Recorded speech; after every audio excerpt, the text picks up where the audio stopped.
Hi you guys, this is Irene, and I wanted to talk to you guys about Chicago and their recent protest to oust their elected official. I saw a news clip and I was prompted to make this video by two things. One was something that a community member said, a couple of community members said. Another is something that a news anchor said. So the two community members I'm referring to, and I will try to find the clip and put a link down below. One of them was a woman, I believe, and she said that, you know, she has a neighbor who has grandkids that she doesn't see because I'm assuming she can't go to them, right? I'm presuming that. And she doesn't want them to visit her in her community because she doesn't want them to go home in a casket. Somebody else said a man was burned alive in their community.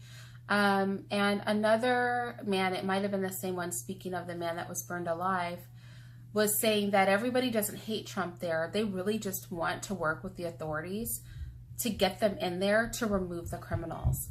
And if you've watched any of my videos, you know one thing I really try to impress, because there is a myth that Black people are criminals and violent, is that most of us are not violent. It's a small percentage, and even in poor communities where there is a lot of violence, most of the people there are just regular hardworking people or poor people being terrorized by crazy people who are able to break the law without consequence most of the time. And so the news anchor was interviewing a Black man, like discussing the commentary of the protesters, and he goes, well, would they be open to controversial policies like stop and frisk? And the Black guy he was interviewing, he didn't know what to say. And I'm like, no, they wouldn't be open to stop and frisk. No, the whole community doesn't want to randomly have their rights violated to catch some criminals. You know, this is like the TSA thing that we've all bowed down to. Like, I can't tell you how many times my vagina has been touched, and I don't care if it's not open palm. Any part of your hand touching my vagina and we're not, you know, is a problem. Or my breasts have been touched by TSA. No, we don't want a wide policy throughout a city where people are just being stopped and then violated. Like, what is that? You know, I'm pretty sure that's not like legal. You know, what about unreasonable search? Does that count on your body? The frisking, because they're looking for stuff. But the like I said, the Black guy didn't have anything to say. And the thing is that people forget stop and frisk is one of the reasons these communities have bad relationships with the police right now. Policies like that, because once you start dehumanizing and violating the rights of just a group of people indiscriminately, you forget why you're there. If you hear things, it's like, these are my children. So yeah, with that said, there are things that can be done. I really advise working with the community to kind of flush out ways to deal with these criminals. Something that they do in Japan, which I find really fascinating, because like I said, if you watch any of my videos that aren't like political or controversy oriented, you know, all like pretty much the rest of my videos are geared towards women, cooking, and children, homeschooling, family, stuff like that. So you'll know that I have a child that lives in Japan. Something they have in Japan are police boxes. So on the corners, like every so many blocks, there's actually a police officer just there. And so as you're walking down the street, you're passing officers that have an official post. This is something that could work within that community. And I'm going to tell you why it will work. Because police presence will, one, reduce crime. Two, it will increase their responsiveness. Okay? So if you, a lot of people don't report crime in these communities because you have a bad relationship with the police on one side. And on the other side, if you call the police, they may not come. They may not come for a long time. They may not actually arrest anybody. There's a story that I haven't told, but I will tell. I have a scar on my neck. I don't know if you guys can see it, where somebody literally took a giant knife and stabbed me in the neck. And it was almost a week before I managed to get that person arrested. And when things like that go on, it can be a deterrent. Now, granted, I wasn't living in the ghetto or the slum when this happened, but it doesn't matter. That my point is, like, a lack of responsiveness leaves victims open to being threatened, to not feeling comfortable going to the police because they're looking for immediate action. A fund, and this is where government money can really come in handy, a fund to put cameras. I am totally comfortable with public surveillance. Like, if you're on an open street that's been paid for by the public, well, you should be able to be filmed. And I would be open to that. Public surveillance. So that in high crime areas, when a crime is committed, these people can be arrested. I'm for self-policing, neighborhood watch in those communities, organizing the people so that they know that as they are pressing the criminals in their community and turning in the criminals in their community, that there's an equal response on the legal side to remove these individuals and rehabilitate their community. So yeah, I would say video surveillance in the streets, police boxes, I'm calling them, I don't know what the official name is, where every so many blocks an officer is literally posted there. This will take a little bit of money, but not a lot of time. Like, this isn't rocket science, you know, but those are things that can help. And then within the communities, people have to change their mindset and be willing to turn these people in. It just needs to be a known fact that you're going to go to jail if you commit crime in these communities. And there really needs to be an open and public dialogue so that everybody's on the same page, so that people understand, and more importantly, those in authority understand that their purpose in the community is not to militarize the community. It's to work with the community to rid the area of crime. And like I said, these methods are used in other countries as just regular methods. For example, when my son moved into his apartment in Japan, they take a registry of everybody. A police officer physically came to where not because he's a foreigner, just because this is what they do in Japan. A police officer literally came to his residence and took down the information, like emergency information for him, and took information from him.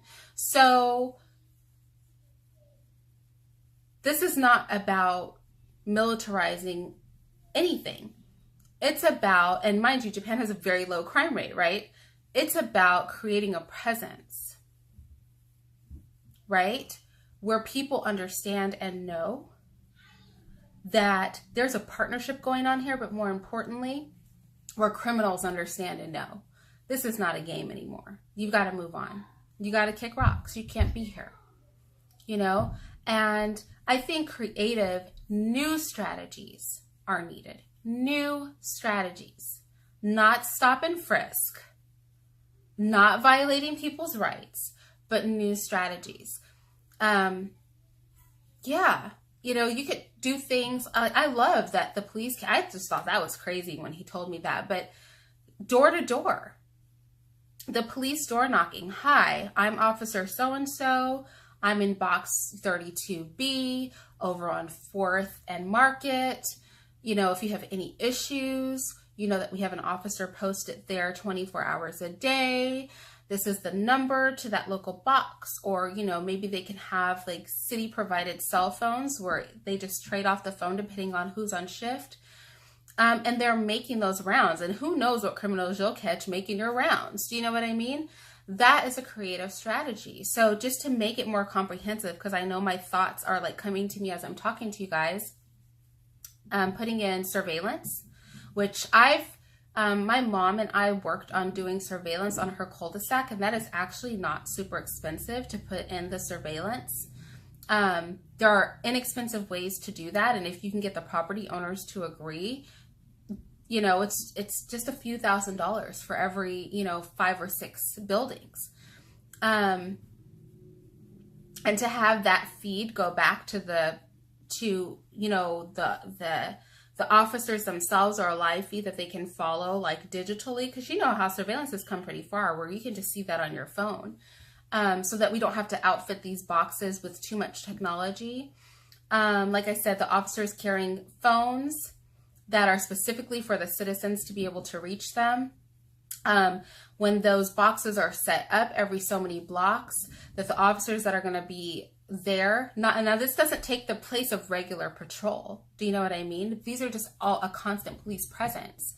That they are going and knocking doors, introducing themselves, handing out their cards ahead of time to every home that's within their, like, you know, 2 to 5 block radius, like however often they decide to set them up. Then organizing the community. You know, the government is quick to mail us some stuff. You know, mail out something with a number residents can call, a website residents can go to upload their videos of crimes being committed. Any information that they have, allow that to be encrypted, completely anonymous. That way it empowers the police with evidence. Do you know what I mean? That they can either use in court, or that will help them pinpoint the individuals and high crime areas in the targets, you know, the target communities that they're dealing with. So these are just some ideas that I'm just throwing out right here as a sane person, that don't violate people's rights necessarily, allow you to work as a community. 1 second. Sorry, I bought my daughter a princess dress for her birthday, and I think my other daughter grabbed her dress and she thought she tore it.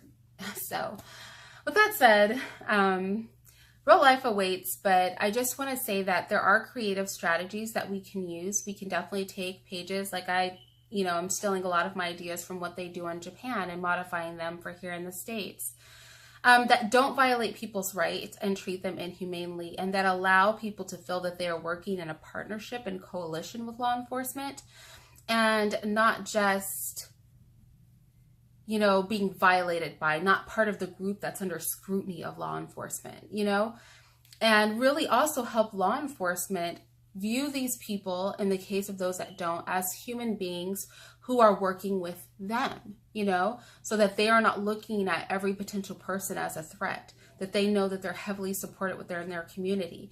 And we really need to build those bridges. You know, I had a commenter on one of my other videos say, you know, all people have to do is stop committing crime if they want the crime in the area to be lower. You don't need, what did he say? You don't need more police presence, or some ignorant stuff he said. I don't know. But I'm just like, if only it were so easy. We'd have no crime if criminals just thought, you know what? I want my community to be better. I'm going to stop committing crime. But, you know, they're not going to do that, you know? So we have institutions like prisons and jails and police officers and military. We have those things in place to protect people like me. I know how to shoot a gun, but I don't have it in me to hurt a person or police anything. I'm 5'2" and a woman. If I'm on the street with all my children, I want to be able to call somebody if I need protection. I'm not counting on the criminal to self-check and decide, you know what? I'm just going to be a better person today, you know? So, you know, I hate comments like that. I hate comments like what the news anchor would be open to stop and frisk. Really, the only thing you could come up with was just violate everybody's rights who's walking the street, so that they can just feel uncomfortable every time they see a cop. They don't know if they're going to jump out the car and start frisking them, you know? So we have to, like, I keep saying this. We have systems in places and place and ways of doing things, and people keep trying to, like, maneuver in the box. Dude, there's a whole world out there. Crawl out the box and use your brain and come up with some new ideas. And everything doesn't have to be red tape to high heaven and made overly complicated and need endless, like, 13 bazillion discussions. Like, sometimes it's really simple. Just make the choice and do it. And I know there's going to be all these people, it's not that simple. Trust me, I deal with academics and red tapers all the time, and they've got 99.9% of all the excuses in the world why things are a great idea, but, you know, this and that. And no, things are only as difficult as you make them, honestly. Sometimes it's as simple as moving forward and taking action. I guarantee you if somebody declares martial law today, it's not going to take them that long to organize the military and get them in the streets. So it's not going to take that long to retrofit a neighborhood, put extra police presence there, put some money and backing behind that, and even use some of the ideas that I've presented today that I think are really good ideas. Really good ideas on multiple levels. Like I said, not just to relieve crime, but also to build a community where the police and the individuals in the community are working as a community. So with that said, I hear knocks at my door, so I'm gonna go. I'll talk to you guys later.